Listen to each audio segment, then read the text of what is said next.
Hi guys, welcome back to an OV59 MS12 video. Today, we're doing a little review... Crawler competition. Well, yeah, mini crawler competition. Yeah. So, we've done a lot on this channel in the past and in the previous video about 1/10 scale crawlers, big crawlers. However, we haven't really highlighted the fact about indoor crawling and mini crawlers. So today, we're going to fix that. So we're going to compare, at the moment, 2025 market, two very popular crawlers, which I'm going to show you now, which are the Ftx Outback and Trx4m or Trx4 Mini, whatever you want to call it. So we're going to do a little brief review on both the cars. So Micah's going to talk to you about the Ftx. I'm going to talk to you about the Trx4m. And then we're going to do a series of challenges where we compare to see what advantages and disadvantages they have. And, you know, for example, the Trx4m we can compare to its bigger brother. And yeah, so I'm going to start off by talking about Trx4m. So let's get into that. So this one has been kindly borrowed to be by all of my friends because at the moment I don't have one, and this is actually this video is actually also maybe a convincing video if I should get one. Let me know in the comments if I should get a Bronco or a Defender and which color I should get if I'm going to get one. But here we have my friend's example, which is the Bronco variant in this beautiful Area 51 color. In my opinion, on camera it looks good, but you need to see it in real life. I think it looks slightly better. But you know, it's a beautiful car. We've got on the Bronco, we've got BF Goodrich licensed tires. On the Defender, we just have the Canyon Trails, but just scaled down to 1 inch. So let's have a look at the body first. So we've got molded plastic parts all around and mirrors. We've got a mini roof rack here. We've got the fenders, side skirts. We've got door handles. Unfortunately, no real spare tyre, just plastic cover. However, I believe that can be changed with some modifications. One thing that I am pretty surprised about on the Trx4m, you get, I don't know if it's hard to see, clear windows as standard, which you don't get on the Trx4, apart from the Bronco, like the bigger Bronco. It's the only Trx4 which has clear windows as standard, which is interesting, but that's Traxxas for you, the logic. Now, this one has been fitted with a light kit. I'll show you in a minute when I pop open the cover. However, yeah, it looks very good in my opinion. You know, it looks realistic. Oh, Micah shining Ftx. It looks very realistic. It looks very detailed. Apart from a couple things, for example, that this doesn't have a fake winch on the front like its bigger brother. In my opinion, it looks basically the same as a bigger brother, but just scaled down. So now let's take a look at the inside. Right, now I have a look at the inside. So we've got a scaled down Titan 180 87 turn motor, like the bigger brother with reverse rotation. In my opinion, I've tested the car out. As you can see, it's a little bit dirty. I think it's a fine. The Traxxas, the stock Traxxas set, I don't know exactly what ESC is in this car. It's just a Traxxas one. But the Titan motor with this ESC, in my opinion, is perfect. It's not perfect, but it's good for beginner.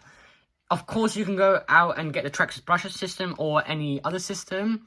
So Endura has a lot of things to offer. I must say, Endura has really got you covered if you want to modify your Trx4Ms.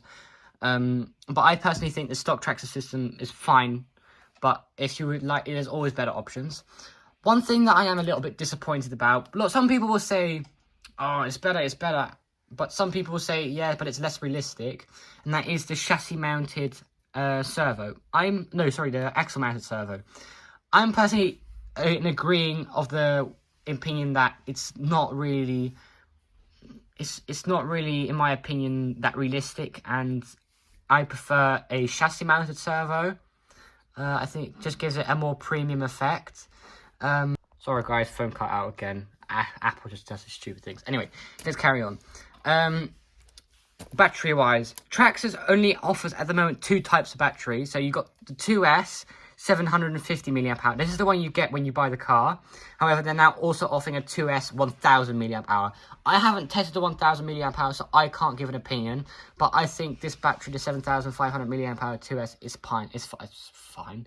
It's fine. It's perfect for the power setup that's in, or the motor and ESC combo, and it does the job perfectly. Now, this one has been fitted... Hold on, if I just get this on. This one has been fitted with the Pro Scale lighting kit. €26. I don't know what it is in pounds. I've got off the top of my head. I believe it's £18 or something. Is it worth it? I don't know. You know, you get your reverse lights, which I'll show you in a minute. You get your brake lights. You get your different type of headlight modes at the front.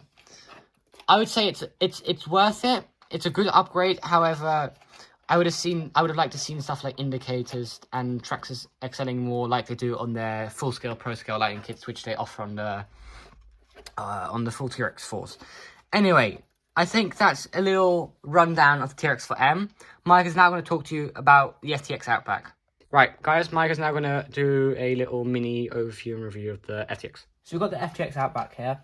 It is obviously off the bat, it feels a bit cheaper, it's lighter. It's 1/24th scale compared to 1/18th, so it's quite a bit smaller. It's a very good micro cooler.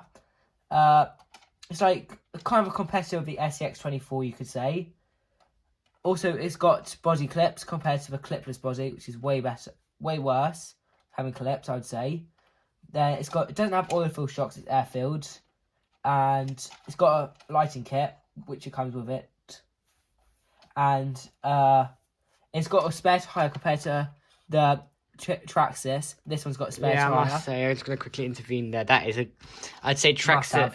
I mean, the Traxxas is a brilliant piece of kit. However, the missing spare tyre, I mean, they have sort of taken the mick out of there, because I think the FTX has done a lot better on there. Also, they've got a drive shaft. They all do. Ha ha ha ha. It's also got clear windows. Yeah, like a TRX4M. They look a bit weird, the clear windows, I would say, because you can see it. I never like it when you can see the insides of it. So that's personal opinion. Yeah, personal opinion. Got stickers. Anyway, let's look at the inside of the car. Good. Okay, so you've got the inside of the FTX Outback.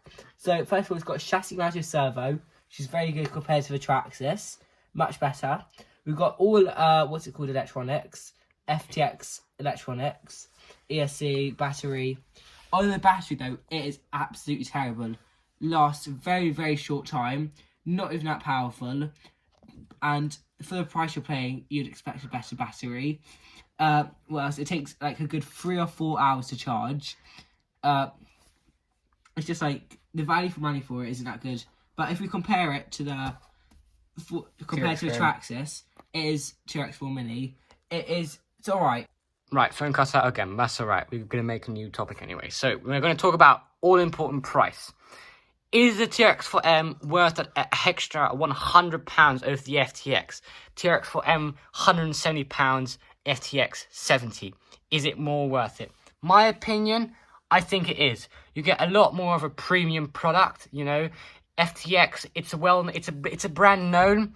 However, Traxxas is, in the RC community, known very broadly, meaning, you know, you've got a stronger foundation. In my opinion, the Traxxas feels more premium materials that have been used over the FTX. It feels a bit cheaper. I'd say 1/18th scale is small enough. I think 1/24th is just a tad too small. Because I'd say 1/24 scale, it's literally indoor only. This you can somewhat get away with taking it outside as well. I would say the £170 price tag on the TRX4M, I think it's good. You know, you get your battery, you get everything you need to run. All you need is 4 AA batteries for the remote, but that's pretty much with every single RC car. And I think it's a good value. Now, Mike is now going to talk to you about the value of the FTX, and that's £70. Is it £100 cheaper of the FTX? Is it still good, and has it still got a good value for money? So with the FTX, it is definitely cheaper by quite a lot, a good £125. Then also, because the Bronco is definitely way more premium, way more known. The FTX is known, but like not by most people. If you ask a random person, do you know any RC car brands? They may know Traxxas, but they definitely won't know FTX. And also with it, it feels a bit cheaper. It is definitely way smaller. It's only really for indoor use, and it still probably will struggle with some stuff. But then you are paying for what you're getting. It's quite small, it's quite cheap. But what else is it? It's also very affordable for it to be very ready to run. It's very good for if you want to get into rock crawling and you don't have that much money for stuff. I would personally say, if you want to get into crawling and you don't know where to start, both of these are both a good option. I think I know what is the best. Right, Micah thinks the best is probably the STX24. I disagree. I think the TRX4m is the best. But anyway, irrelevant. This is not a review on the STX24. It's about the Ftx and Trx4m. I personally think both of them are great. You can have great fun with both of them. However, and I think at the end of the day, it's up to people decide it's your opinion to decide, because I think some people are going to say that the slightly cheaper materials, the slightly less known brand, that slightly smaller scale is a lot better value for money than the Trx4m. However, there's also going to be people that are saying that that £170 premium product is a lot more worth than a £70 cheapo. Or a lot of people are not going to call this a cheapo, but Mike also wants to say the thing is, though, they both are ready to run, which is really good. You could both just take them straight out of the box and just start playing with them straight away if the battery comes charged. real-time storage charge, so that's good. Yeah. However, I think, yeah, in overall, both of them are great, and you're going to have great fun. So, thank you for watching this video.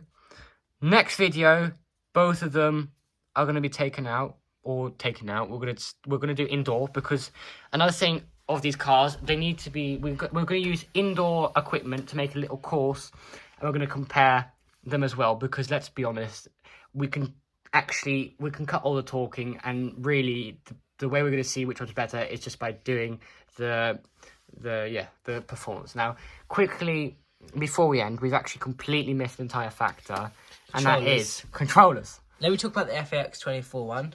Yeah, Mike's going to talk about the STX controller. So it's way smaller. It's way easier if you've got smaller hands to drive one-handed. Yeah, you can drive one-handed with this really easily. The Trx4m one is huge. Yeah, in my opinion, with the STX, you also got lots of. So you've also got like a throttle trim, steering trim, where you can like change the throttle. So you've almost got a cruise control feature. I personally say the STX, I think it's great. I mean, it's a bit small. Yeah, like I said, it's a bit cheap, but I'd say it does the job and it's perfect. Trx4m, on the other hand, it's bulky. It uses the same remote that they use on their flagship top-of-the-line models, which it's okay, but I think the Trx4m really needs to start with a new design with the remote. You know, these have been around for quite a time now, and literally the only thing you've got is steering trim. The rest is nothing, and so I think the Trx4m is a bit disappointing in the remote sector, and I think they really, this is not just talking about TRX4m, this is about Trx4m in general. They need to get rid of the TQ and TQI radio. They need to make something fresh. And like I said, how this is a very easy to one-hand steer. I mean, I've got one with large fingers, so for me it's fine. However, if let's say Micah, you know, he struggles to barely reach the remote, the steering. So yeah, yeah. Like I said, it's a bit of a downside and end to the TRX4m. So on paper, these have both got about an equal number of pros and cons.